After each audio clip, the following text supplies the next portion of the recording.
لیلا کا نام تو سبھی نے سنا ہوگا۔ عشق کی داستان میں لیلا اور مجنو کا نام بہت ہی مشہور ہے۔ تو وقت کے حکمران نے جب لیلا اور مجنو کے قصے کے بارے میں سنا کہ ایک شہزادہ لیلا کے عشق میں پاگل ہو گیا ہے، مجنو بن گیا ہے، تو اس نے لیلا کو دربار میں حاضر کیا۔ جب لیلا دربار میں حاضر ہوئی تو بادشاہ اس کی طرف دیکھ کر مسکرانے لگا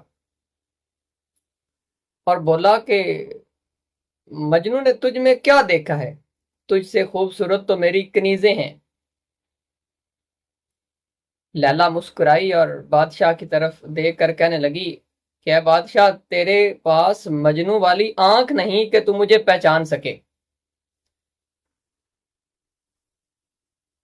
تو میں کہتا ہوں کہ آقا علیہ السلام کے بارے میں جو لوگ باتیں کرتے ہیں کہ آقا علیہ السلام عام مردوں کی طرح مرد ہی تو ہیں، بشر ہی تو ہیں، ہمارے بھی ان جیسے ہاتھ، پاؤں، چہرہ عام مردوں کی طرح مشابہت ہے، تو ان کے پاس عشق والی آنکھ نہیں ہے آقا علیہ السلام کو دیکھنے کے لیے۔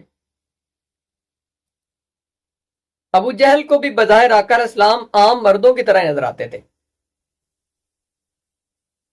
انداز حسینوں کو سکھائے نہیں جاتے، جو امی لقب ہوں وہ پڑھائے نہیں جاتے، ہر ایک کے حصے میں نہیں دیدار نبی، ابو جہل کو محمد دکھائے نہیں جاتے۔ تو آقا علیہ السلام کو پہچاننے کے لیے عشق و محبت والی آنکھ چاہیے۔ جب عشق کی بات ہوتی ہے تو پروانہ اپنے آپ کو شمع پر قربان کر دیتا ہے، وہ دلائل نہیں مانگتا، وہ یہ نہیں دیکھتا کہ یہاں قربان ہونے کے لیے مجھے کسی دلائل کی ضرورت ہے۔ نگاہ عشق و مستی میں وہی اول وہی آخر، وہی قرآن وہی فرقان وہی یاسین وہی طٰہٰ۔